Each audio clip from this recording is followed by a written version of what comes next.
నమస్కారం. మనోకథలకు స్వాగతం. ఇప్పుడు మనం దొంగలున్నారు జాగ్రత్త అనే ఒక కథను విందామండి. ఈ కథను నేను వంశీ గారికి నచ్చిన కథల నుండి తీసుకుంటున్నానండి. రచించిన వారు బొమ్మిరెడ్డిపల్లి సూర్యారావు గారు. ఇక కథలోకి వెళ్తున్నానండి. రైలు బండి అర్ధరాత్రి కారడవిలోంచి కారు చీకట్లోంచి వెళ్తుంది. శేషయ్య గారు ప్రయాణం చేస్తున్న ఇంటర్ క్లాస్ పెట్టె చాలా చిన్నది. పెట్టెలో రెండో మనిషి లేడు. మీదనున్న 2 లైట్లలోనూ ఒకటి వెలగడం లేదు, రెండవది కూడా కాంతివంతంగా లేదు. కిటికీలన్నీ వేసి శేషయ్య గారు బెంచి మీద నడుము వాల్చారు. ఎదురుగా గోడ మీద దొంగలున్నారు జాగ్రత్త అని చదివారు. ఆయన గుండె దడదడా కొట్టుకుంది. ఎవరైనా దొంగలున్నారేమో అని చుట్టూ ఒకసారి చూసి మళ్ళీ ధైర్యం తెచ్చుకున్నారు. రైలు వాళ్ళకి సరిగా తెలుగు భాష రాదు. దొంగలున్నారు జాగ్రత్త అని రాసుకుంటారా ఎవరైనా? దొంగలుంటారు లేదా దొంగలుండగలరు అని రాసుకోవాలి. కానీ శేషయ్య గారు తనలో తనే నవ్వుకున్నారు. ఈసారి తను వచ్చిన పని జయప్రదమైంది. కలపగొనడంలో గొప్ప వ్యవహార జ్ఞానం ఉపయోగించి బేరంలో 2,000 రూపాయలు మిగిల్చాడు. రాయపూర్ వెళ్ళి సంగతి తన భార్యతో చెప్తే ఎంతో సంతోషిస్తుంది. అవును మరి, దానికోసం దాని పిల్లల కోసమే కదా ఈ ఆర్జన అంతాను. గాలి ఊపికి కిటికీ అద్దం టపీమని పడిపోయింది. పరధ్యానంగా ఉన్న శేషయ్య గారు ఒక్కసారి తుళ్ళిపడ్డారు. లేచి కూర్చుని కిటికీలోంచి చీకట్లోకి చూసి మళ్ళీ కిటికీ మూసివేశారు. తన ఒంటరితనం స్ఫురణకు రాగానే ఆయనకు ఒక్కసారి భయం వేసింది. తన మొలలో 2,000 రూపాయలున్నాయి. ఇప్పుడు ఎవడైనా వచ్చి ఈ డబ్బు కోసం తన్నిక్కడ చంపితే తన పెళ్ళాం పిల్లల గతేమవుతుంది? ఆయన గుండె దడదడా కొట్టుకుంది. అయితే దొంగకు తన వద్ద 2,000 ఉన్నాయని ఎలా తెలుస్తుంది? 2,000 ఏమిటి, ఇంకా ఎక్కువే ఉండవచ్చునని వాడు అనుమానించడానికి అవకాశం ఉంది. తన జరీ కండువా, చేతికి బంగారు వాచి గొలుసు, వేళ్లకు జిగజగా మెరిసే ఉంగరాలు ఇవి వాడి దృష్టిని ఆకర్షిస్తాయి. ఇవి తనకెంతో ప్రియమైన వస్తువులు. అవి తనకు ప్రమాదాన్ని తెచ్చిపెడతాయి. ఈ వస్తువుల కోసం, డబ్బు కోసం వాడు తను కత్తితో పొడిచి చంపవచ్చును. ఆయన కండువా తీసి మడతపెట్టి తలగడ కింద పెట్టారు. వాచి, గొలుసు, ఉంగరాలు చేతి రుమాల్లో కట్టి లాల్చి పక్క జేబులో వేసుకున్నారు. అయితే దగ్గర డబ్బున్నంత వరకు దొంగ భయం పోదు. దొంగలున్నారు జాగ్రత్త అని ఎదురుగుండా వ్రాసి ఉన్న వాక్యం ఎంత తప్పించుకుందామన్నా కళ్ళబడుతూనే ఉంది శేషయ్య గారికి. ఆయనకు మళ్ళీ భయం వేసింది. తనకిప్పుడు ఏమిటి దారి? వచ్చే స్టేషన్లో పోలీసులకు రిపోర్ట్ చేస్తే అబ్బో వాళ్ళెక్కడ, అనవసరంగా భయపడుతున్నావు పొమ్మంటారు.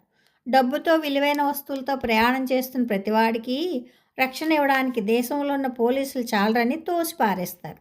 అబ్బే, పోలీసు వాళ్ళ సంఖ్య పెంచితే కానీ భద్రత లేదు అనుకున్నారు శేషయ్య గారు. శేషయ్య గారికి నిద్ర పట్టడం లేదు. లేచి కూర్చుని చుట్ట వెలిగించారు.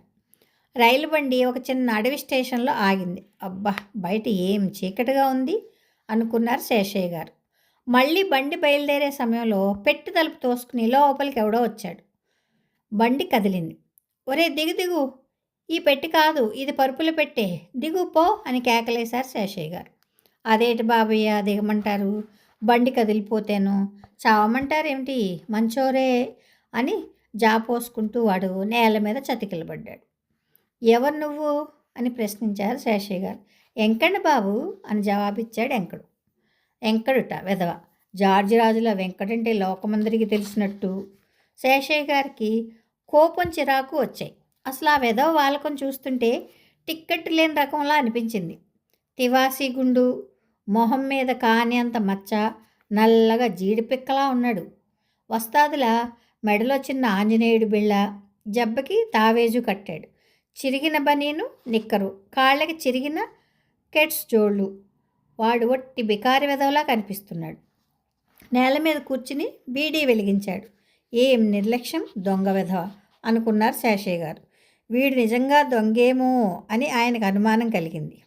మరొక స్టేషన్ వచ్చే వరకు వాడితో మెల్లిగా మంచి మాటలతో కాలం గడపాలి, లేకపోతే ఇలాంటి వెధవలు ఎంత పాపానికైనా ఒడిగడతారు అనుకున్నారు శేషయ్య గారు. వాడు నేల మీద కూర్చుని బీడీ కాలుస్తూ ఏదో ఆలోచిస్తున్నాడు. తర్వాత మెల్లిగా జేబులోంచి డబ్బులు తీసి లెక్కపెట్టి మళ్ళీ జేబులో వేసుకున్నాడు. బీడీ చివరి వరకు కాల్చి కిటికీలోంచి బయటికి పారేసి తుపుక్కున ఉమ్మాడు. ఇప్పుడు టైం ఎంత అవుతుంది బాబు అన్నాడు శేషయ్య గారి వైపు తిరిగి. ఏవో మహా రాజకార్యాలు చక్కబెట్టేవాళ్ళలాగా. ఈ వెధవకి ఇప్పుడు టైం ఎందుకో, నిద్రొస్తే పడుకోరాదు అనుకొని 10 గంటలైందిరా అన్నారు శేషయ్య గారు. 12 గంటలైందని చెప్పడానికి ఇష్టం లేక. వాడేమీ మాట్లాడలేదు. తన పాత కెట్స్ విప్పి బండెక్కుతున్నప్పుడు కొత్తగా చిరిగిన చిరుగును పరీక్షించి మళ్ళీ తొడుక్కొని బల్లకు చేరబడి కాళ్ళు చాచుకుని సెలియా కనరావా అని ఏలపాట ఎత్తుకున్నాడు. ఛీ, వట్టి పోకిరి వెధవ. ఏ ఊర్రా నీది అన్నారు శేషయ్య గారు. విజయనగరం బాబు. ఎంతవరకు వెళ్తున్నావు? రాయపూరు. ఎందుకు? అక్కడ పనులు దొరుకుతాయని చెప్పినారు బాబు. ఎవరు చెప్పారు? ఎవరేటి? చాలా మంది అంటారు బాబు. ఆయన వెళ్ళి నాకు ఏదైనా దొరకదేటి? టికెట్ కొన్నావా? లేదు బాబు, రోజు రైల్లో తిరిగే ఓడికి టికెట్ ఏంటి? రోజు ఎందుకు తిరుగుతావు? అసలు నువ్వేం పని చేస్తుంటావు? పనేటి బాబు, బెచ్చమెత్తుకుంటాను అంతే. ఏం రాయిలా ఉన్నావు కదా, ముష్టెత్తుకోవడమేం? కూలి పని చేసుకోరాదు అన్నారు శేషయ్య గారు. ఆయనకి ముష్టి వాళ్ళంటే అసహ్యం. కానీ అంత మాత్రం చేత ఆయనకి ధర్మచింత లేదనడానికి వీల్లేదు. ఆయన అప్పుడప్పుడు ఖైరాతీ సంతర్పణ చేయిస్తూ ఉంటారు. ప్రేమ సమాజ పోషక వర్గంలో సభ్యుడు కూడాను. కానీ దుక్కలా ఉన్నవాళ్ళు కూలి చేసుకోవాలి అని ఆయన వాదం. దొరికితే ఎందుకు చేసుకోం బాబు, దొరికినప్పుడు కూలి చేసుకుంటాం, లేనప్పుడు బెచ్చమెత్తుకుంటాము అన్నాడు వెంకడు. అసలు నువ్వు దుక్కలాగున్నావు, నీకు ముష్టి ఎవరేస్తారు? అదే బాబు గొప్ప సిక్కొచ్చి పడింది. గుడ్డీకుంటే అయితే 4 డబ్బులు దొరుకుతాయి. కానీ బాబు నేను మాత్రం ఏం తక్కువనేంటి? అబ్బో, నేను అసలే టక్కర ముండా కొడుకుని. నాలుక అంగుట్లోకి బిగబట్టేసి మూగోడిలాగా ఏసమేసేస్తాను అని వెంకడు తన ప్రయోజకత్వానికి తనలో తనే మెచ్చుకున్నట్లు చిరునవ్వు నవ్వాడు. ఈ రోజుల్లో వండుకునేవాడి కంటే దండుకునేవాడి పనే బాగుందిరా. రోజల్లా కూలి చేసి పని చేస్తే రూపాయి డబ్బులు దొరకడం కష్టమవుతుంది. ఇలా అయితే కష్టపడకుండా రోజుకి 2-3 దొరుకుతాయి.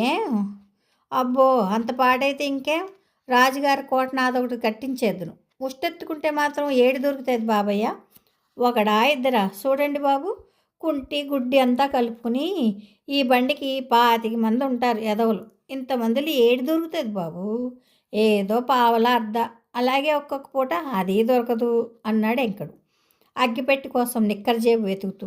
అయితే ఏమీ దొరికినప్పుడు ఏమిటి చేస్తావు? ఏదో ఒకటి చేస్తాం కానీ పస్తుంటామా? అదే ఏమిటి చేస్తావు అని. ఏంటి బాబు చాలా చిత్రంగా అడుగుతారు. ఏటి బ్రహ్మాండం ఏంటి? ఒక జేబు కొట్టేస్తే చాలదా? 4 రోజులు జలసాగి వెళ్ళిపోతుంది. సరిగ్గా ఇయ్యాలి కానీ బాబు, కాటుకు మించిన ఇద్దే లేదనుకోండి అని చిరునవ్వు నవ్వి మళ్ళీ బీడీ వెలిగించి బాగా దమ్ము తీసి రైలు ఇంజిన్లాగా గుప్పు గుప్పుమని పగొదలాడు వెంకడు. ఈసారి శేషయ్య గారి అనుమానం నిజమైంది. ఆయన గుండె దడదడా కొట్టుకున్నది. ఈ వెధవ తన్ను చంపి తన డబ్బు పట్టుకుపోతే ఇక్కడ దిక్కేమిటి? ఇదేం కర్మమో కానీ పెట్టెలో రెండో మనిషి లేకపోవడం ఏమిటి?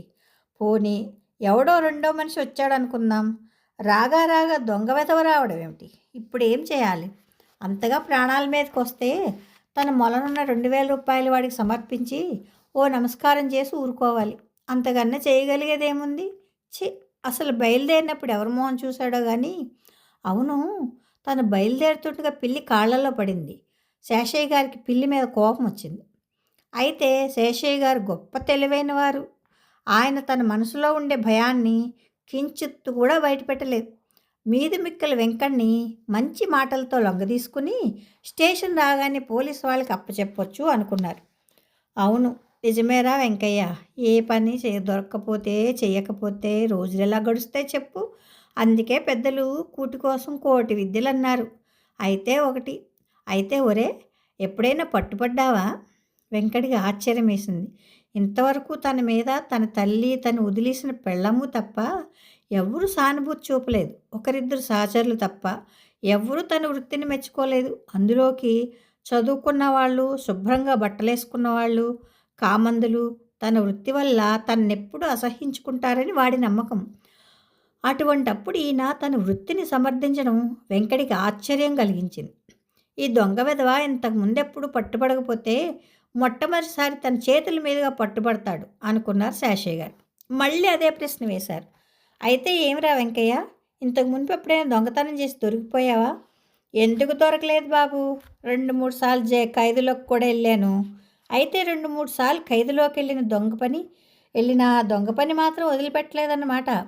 లేదు బాబు, కొడవలికి చిగ్గునేదు, కొయ్యగూరకి చిగ్గునేదు. బాగానే ఉంది. కానీ ఒరే వెంకయ్య, ఈ వృత్తి చాలా ప్రమాదకరమైందిరా. అందులో ప్రాణభయం కూడా ఉంది. మాట వరుసకి నా దగ్గరికి ఎవడైనా చెడు బుద్ధితో వచ్చాడనుకో, నా దగ్గర ఎప్పుడు పిస్తోల్ రెడీగా ఉంటుంది. దన్మని కాల్చి పారేస్తాను. అంచేత నా మాట విని ఈ వృత్తి వదిలిపెట్టి ఏదైనా పని చేసుకో. పోనీ నీకు రాయపూర్లో పనిప్పిస్తాను, నాతో రా. తిండి బట్ట ఉండడానికి ఇల్లు కాక రోజుకొక రూపాయి డబ్బులు దొరుకుతాయి. ఏం చేస్తావా అన్నారు శేషయ్య గారు. ఓ, ఎందుకు చేయను బాబు, అలాగైతే నా నొగ్గేసిన ఆడదాయిని కూడా తీసుకుని వస్తాను బాబు. సరే అయితే అన్నారు శేషయ్య గారు వెంకటి మొహంలోకి చూస్తూ. వెంకటి మొహంలో సంతోషం కనిపించింది. వాడు తను వదిలేసిన పెళ్ళాం గురించి ఆలోచిస్తున్నాడు. నిజంగా నర్సి చాలా అమాయకురాలు. తను తిట్టినా కొట్టినా ఎదురు తిరగకుండా కుక్కలా పడి ఉంటుంది. నిజంగా తను ఎన్నిసార్లు చితకదన్నలేదు, అయినా తనంటే పడిచేస్తుంది. నర్సికి తనెంతో అన్యాయం చేశాడు. దాన్ని మళ్ళీ తీసుకొచ్చి ఒక ఇల్లు సంసారం నడపాలనే కోరికలు వాడిలో ఉద్భవించాయి. ప్రస్తుతానికి వెంకట వల్ల కించిత్ ప్రమాదం కూడా లేదని శేషయ్య గారికి ధైర్యం కలిగింది. ఆయన మహా ఉద్దండులనే బుట్టలో వేసుకున్నాడు. ఈ వెధవ పీనుగా ఏమాత్రం లేకపోతే ఇంత వ్యాపారం ఒంటి చేతి మీద ఎలా నడిపిస్తున్నాడు? 50,000 రూపాయల ఆస్తి ఎలా చేశాడు? ఆయనకు ఇంకొక ఆలోచన తట్టింది. ఈ వెధవను దారిలో దింపేయడం కన్నా వీడిని రాయపూర్ వరకు రానిచ్చి వీడి చేత సామాన్లు మోయించి తర్వాత సావకాశంగా పోలీసు వాళ్ళకి అప్పచెప్పొచ్చును. రాయపూర్ స్టేషన్లో కూలీలు విపరీతంగా డబ్బు అడుగుతారు. అంతేకాదు వీడి సామాను పట్టుకుంటే ఇంటికి నడిచి వెళ్ళిపోవచ్చు కూడా. లేకపోతే అనవసరంగా 2ో 3ో దండగా అనుకున్నారు శేషయ్య గారు. ఓరే వెంకయ్య, రాయపూర్ స్టేషన్లో ఈ సామాను పట్టుకున్న వెనకాతల వెళ్ళిపోరా, నా బొంట్రోతని చెప్పేస్తాలే, టికెట్ ఎవడు అడగడు.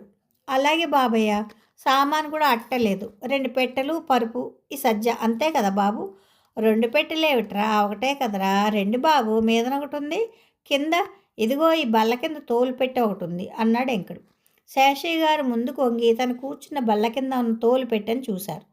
తోలు పెట్టె సరికొత్తది, నిగనగా మెరుస్తోంది. 2 తాళాలు వేసి ఉన్నాయి. ఆయనకి ఆశ్చర్యం వేసింది. ఈ పెట్టె తనది కాదు, ఎవరో ఈ బల్ల కింద మర్చిపోయారు. తను అప్పుడే 4-5 గంటలు ప్రయాణం చేస్తున్నాడు. ఎవరు ఈ పెట్టె కోసం రాలేదు. ఆయన బుర్ర ఆలోచనలతో నిండిపోయింది. మెల్లిగా పెట్టెని ఎత్తి చూశారు. చాలా బరువుగా ఉంది. లోపల ఏమి విలువైన వస్తువులు పెట్టారో తెలియదు. వెండి సామాన్లు, నగలు, డబ్బు ఏమైనా ఉండవచ్చును. ఏం బాబు అలా చూస్తున్నారు, మీది కాదేటి? నాదేనరా, మర్చిపోయాను. మొన్న శనివారం నాడు విశాఖపట్నంలో 48 రూపాయలకి కొన్నాని తోలు పెట్టే. బాగుంది బాబు, చదువుకున్నారు, మీ సామాను మీరే మర్చిపోతారా అని పక్కపక్క నవ్వాడు వెంకడు. శేషయ్య గారికి పెట్టె తీసి అందులో ఏముందో చూడాలనిపించింది. కానీ ఎలాగా? తాళాలు విరగ్గొట్టాలి. వీడుండగా ఎలా విరగ్గొట్టడం? దొంగ వెధవ బాగా దాపరించాడు శనిలాగా అనుకున్నారు శేషయ్య గారు. ఆయన మళ్ళీ పెట్టె వైపు చూశారు. ఆహా, కొత్త పెట్టే చేస్తుందో 50 రూపాయలు. ఇక పెట్టెలోని వస్తువులు ఎంత విలువైనవో. ఎవరో ధనవంతులు మర్చిపోయి ఉంటారు. అంచేత నిర్లక్ష్యంగా ఊరుకున్నారు. పెట్టె తీసి చూసినా బాగుండు, కానీ ఎలాగా? వెంకట శేషయ్య గారిని తదేక దీక్షగా పరిశీలిస్తున్నాడు. ఈ పెట్టె ఈ షావుకారిదే అయితే అతను ఆ పెట్టి వైపు అలా చూస్తాడే? ఎప్పుడు ఎవడు మర్చిపోయాడో? పెద్ద బట్టలు వేసుకుని డాబుగా ఉన్న షావుకారు కాబట్టి ఇది తనదే అంటే ఎవరూ అనుమానించరని వాడి ధైర్యం. నిజమే, ఎవరు అనుమానిస్తారు? అయితే తను కూడా దగా పడతాడా? వెంకట బాగా ఆలోచిస్తున్నాడు. వెంకట తన వైపు చూస్తున్నాడని శేషయ్య గారు గ్రహించి ఏమీ ఎరగనట్టు తలగడా కింద నుంచి దాశరథి శతకం తీసి పద్యం గట్టిగా ఎత్తుకున్నారు. బండి ఒక చిన్న స్టేషన్లో ఆగింది. ఈ వెధవని ఎలాగైనా ఇక్కడే దింపేస్తే బాగుంటుందనుకున్నారు శేషయ్య గారు. అంతలో టికెట్ కలెక్టరు తలుపు తీసుకుని లోపలికొచ్చాడు. టికెట్ కలెక్టరు నిద్రమత్తు చేతనో ఏమో కానీ కొంచెం తూలుతున్నట్టు కనిపించాడు. కొంచెం కోపంగా ఉన్నాడు. వెంకన్న చూసి, ఎవడ్రా నువ్వు అన్నాడు చిరాకుగా. మూగెంకండి బాబు, దిగు వెధవా, నీ బాబుగారి బండిలో ఇంటర్లో కూర్చున్నావు, దిగు అన్నాడు. సిత్తం బాబు అని వెంకడు బండి దిగి ప్లాట్ఫామ్ మీద నిలబడ్డాడు. శేషయ్య గారు అమ్మయ్య అని నిట్టూర్పు విడిచారు. టికెట్ కలెక్టర్ శేషయ్య గారు టికెట్ పరిశీలించి తర్వాత సామాన్ చూశాడు. టికెట్ మీద వెళ్ళగలిగిన దానికంటే ఎక్కువ బరువు ఉందని అతను తూకాలు లెక్కలు వేసి ₹4 అదనంగా ఛార్జీ వేశాడు. శేషయ్య గారు తడుముకోకుండా డబ్బు తీసి ఇచ్చారు. ఇంత విలువైన పెట్టి దొరికినప్పుడు ఈ మాత్రం రైలు ఛార్జీలు ఇవ్వడంలో నష్టమేముంది?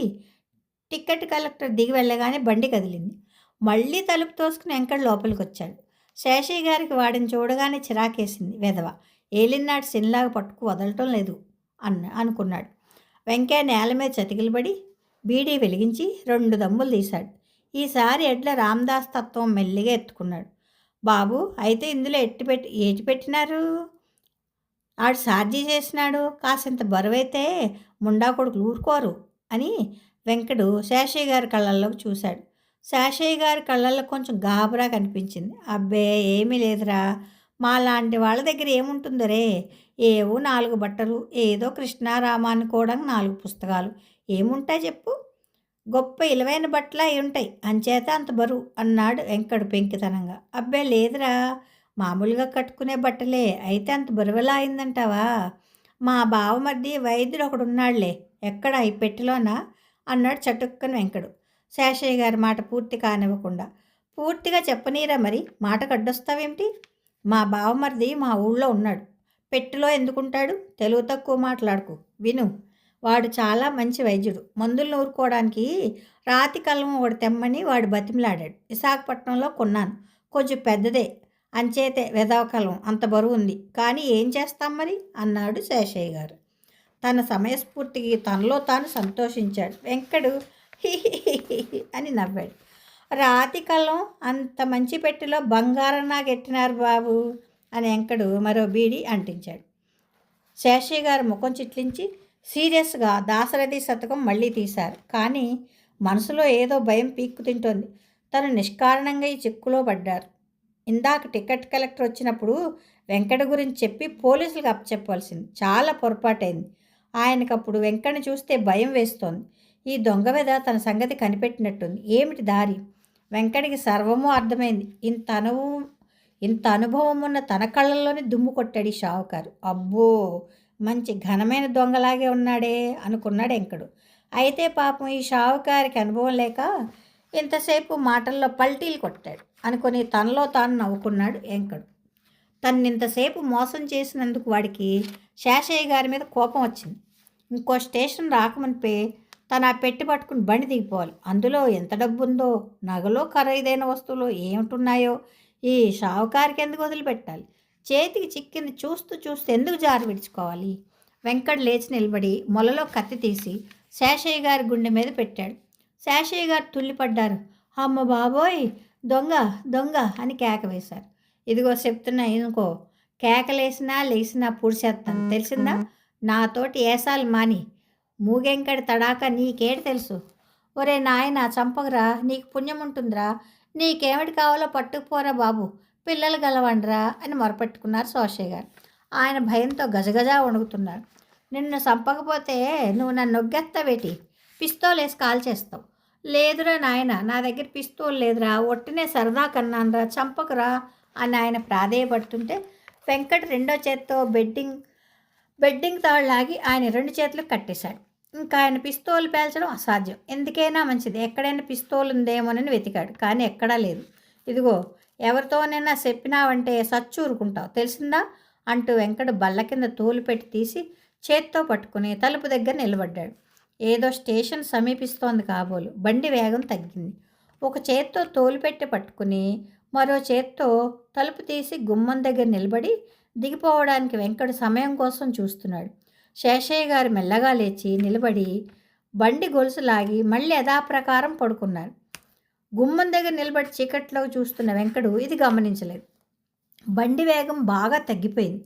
వెంకడు బండి దిగి పొలాల్లోకి నడక ప్రారంభించాడు. బండి నిలబడిపోయింది. శేషయ్య గారు గోల చేస్తూ కట్లతో ఉన్న చేతులు చూపిస్తూ దొంగ దొంగ పట్టుకోండి అని వెంకడు వెళ్తున్న వైపు వేలు పెట్టి చూపించారు. బండిలో ఉన్న ఒకరిద్దరు ప్రయాణికులు పరిగెత్తి వెంకడిని తరిమి తరిమి పట్టుకొని తీసుకొచ్చారు. బండిలో ప్రయాణికులు రైలు గార్డు అంతా శేషయ్య గారి మీద సానుభూతి చూపించారు. శేషయ్య గారు అందరి గుండెలు కరిగిపోయేలాగా గుండెలు బాదుకున్నారు. అయ్యో, కొత్త తేలు పెట్టండి, 60 రూపాయలు ఇచ్చి కొన్నానండి, ఈ దొంగ వెధవ నన్ను చంపబోయాడండి, వదలకండి, వెధవని పోలీసులకు అప్పచెప్పండి అని గోల పెట్టారు. దొంగ వెధవ, పారిపోదామనుకున్నావా అని ప్రయాణికులు వెంకడిని 4 తాపులు తన్నారు. ఈ పెట్టి ఆడదా ఏటి, అడగండి బాబు అందులో ఏటుందో అని వెంకట ఏదో చెప్పబోయాడు. చూసారి దొంగ వెధవ మాటలు, తన్నండి వెధవని అని శేషయ్య గారు కళ్ళనీళ్ళు తుడుచుకున్నారు. తన్నండి వెధవని అన్నారు ప్రయాణికులు. కాళ్ళు చేతులు కట్టి బండిలో పడేయండి, వచ్చే స్టేషన్లో పోలీసులకు అప్పచెప్తాం అన్నారు గార్డు గారు. ఈ వెధవ ఎన్నిసార్లు వెళ్ళాడో జైలుకి, వాడికి లక్ష్యమా ఏమిటి, 4 తన్ని వదిలేయండి అన్నారు ఒకరిద్దరు ప్రయాణికులు. అందరూ తలో జల్లా కొట్టారు. వాడు ఎవడిష్టం వచ్చినట్టు వాడు తన్నాడు. పో వెధవ, అదృష్టవంతుడి, బతికిపోయా పో అని వాడిని వదిలేశారు. బండి బయలుదేరింది. శేషయ్య గారు ఒక నిట్టూర్పు వదిలారు. శని విరగడైంది. ఇక తోలు పెట్టి తీసి చూడవచ్చును. అయితే మరో 2 స్టేషన్లు దాటితే రాయపూర్ వచ్చేస్తుంది. హాయిగా ఇంటికి వెళ్తే చూసుకోవచ్చు అనుకున్నారు. మళ్ళీ శేషయ్య గారు రాయపూర్ స్టేషన్లో దిగి సామాను గుర్రబండిలో వేసుకుని ఇంటికి వెళ్ళారు. శేషయ్య గారు విజయగర్వంతో ఇంట్లో అడుగుపెట్టారు. సామాను దింపించి బండివాడికి డబ్బులిచ్చి పంపించిన తర్వాత తనతో తీసుకొచ్చిన పిప్పర్మెంట్లు పిల్లలకి ఇచ్చారు. భార్య లోపలి గుమ్మం దగ్గర నిలబడి భర్త వైపు చూస్తోంది. ఆ మాయకురాలు. ఆవిడికి ఏం తెలుసు తను సాధించిన విజయం గురించి? తనతో ఇన్నాళ్లే కాపురం చేస్తోంది కానీ ఆమెకు తన సామర్థ్యం గురించి, తన వ్యవహార జ్ఞానం గురించి ఏమీ తెలియదు. తన ప్రయోజకత్వాన్ని ఆమె గుర్తించలేదు. పాపం, చాలా అమాయకురాలు. ఈ పెట్టిన గురించి ఆమెతో ఏమని చెప్పాలి? ఏమని చెప్తే ఆమె సంతోషిస్తుంది? నిజం చెప్తే తప్పు పనిగా భావించదు కదా. ఇన్నాళ్ళై కాపురం చేస్తున్న తన భార్య మనస్తత్వాన్ని గురించి నిర్ణయించుకోలేకపోతున్నందుకు తన మట్టుకు తనకే విచారం వేసింది శేషయ్య గారికి. ఈ పెట్టి గురించి ఇప్పుడు ఆమెతో చెప్పకూడదు. పెట్టి తాళాలు తీసి అందులోని వస్తువులను ఆమెకు చూపించి ఆశ్చర్యం కలిగించాలి అనుకున్నారు శేషయ్య గారు. చాలా ఆకలిగా ఉందని వంట వేగం కానిమని భార్యకు పురమాయించి తోలు పెట్టి తీసుకుని తన గదిలోకి వెళ్ళి గది తలుపులు మూసివేశారు శేషయ్య గారు. తాళం కప్పలు చాలా మంచివి, వాటిని విరగ్గొట్టి పాడు చేయడం ఎందుకని తన దగ్గర ఉన్న తాళాలు గుర్తు తెచ్చి అన్ని తాళాలతోనూ ప్రయత్నించి చూశాడు. కానీ అవి లొంగలేదు. ఎవరో పాపం గట్టి కప్పలే వేసుకున్నారు. వీటిని ఇంకా బలవంతంగా విరగ్గొట్టడం తప్ప మరి మార్గాంతరం లేదు. డ్రాయర్లోంచి పటకారు తీసి తోలు పెట్టి తాళాలు విరగ్గొట్టారు. ఆయన గుండెలు జోరుగా కొట్టుకుంటున్నాయి, చేతివేళ్లు వణుకుతున్నాయి. పెట్టి తలుపు తీశారు. మీద తెల్లటి పంచె మడత ఉంది. ఏమిటి, ఎవరిది పెట్టే? తనకి ఎలా వచ్చింది? తను చేసింది మంచి పనేనా? కాదు, ఇది దొంగ పని. అయితే ఎందుకు చేశాడు? దీని గురించి ఎందుకింత తాపత్రయపడ్డాడు? తనకి వెంకడికి ఏం భేదం? నిజంగా వెంకట్ నిజాయితీపరుడు. తన వృత్తి దొంగతనమని స్పష్టంగా నిర్భయంగా చెప్పాడు. ఈ పెట్టి దొంగిలించినట్టు ఒప్పుకున్నాడు. ఈ పెట్టిని దొంగిలించే హక్కు వాడికి లేకపోవచ్చు. అయితే వాడికి లేని హక్కు తనకు మాత్రం ఎలా వచ్చింది? చివరికంతా వాడిని నిందించారు, శిక్షించారు. పాపం వెంకడికి తను అన్యాయం చేశాడు. అయితే లోకంలో పాపాలు చేయని వాడెవడు? ఏమిటో పిచ్చిగాని ఆలోచనలతో ఆయన బుర్ర బరువెక్కిపోయింది. మనసులో అశాంతి వ్యాపించింది. వాటిని వదిలించుకొని తేలిక పడదామని ఆయన గట్టిగా ఒకసారి నవ్వి పెట్టెలో చేయి పెట్టి ఆత్రంగా తడిమారు. రెండో చేత్తో పెట్టెలో మీదనే ఉన్న పంచమడత తీసి పారేశారు. శేషయ్య గారి ఒళ్ళు జల్లుమంది. శరీరమంతా చెమటలు పట్టేసింది. చూడలేక తువ్వాలతో ముఖం కప్పుకున్నారు. లోపల బొడ్డుకోయని పసిబిడ్డ దీర్ఘ నిద్రలో ఉంది. బిడ్డ శరీరం చల్లగా ఆయన చేతికి తగిలింది. శేషయ్య గారికి కళ్ళు చీకట్లు కమ్మాయి. పాపాత్ముని క్షమించు తండ్రి అని కేక పెట్టారు. కథ సమాప్తం. ఈ కథ ఆంధ్రప్రభ సచిత్ర వారపత్రికలో 25 సెప్టెంబర్ 2000 ప్రచురించబడిందండి. నిజంగా మానవ సమాజం చాలా చిత్రమైంది. అందరూ ప్రలోభపడతారు, బలహీన పడతారు. మనిషి మనస్తత్వాన్ని అద్భుతంగా విశ్లేషించిన కథ దొంగలున్నారు జాగ్రత్త. బాగుందండి ఇది. ఇది 1952 నాటి కథ అయినా కూడా ఎంత బాగుంది చూడండి. ఓకే, కథ నచ్చితే మీకు లైక్ చేయండి, షేర్ చేయండి, కామెంట్ చేయండి, సబ్స్క్రైబ్ చేసుకొని నన్ను ఎంకరేజ్ చేయండి. ఉంటానండి. ప్రేమతో మీ మను.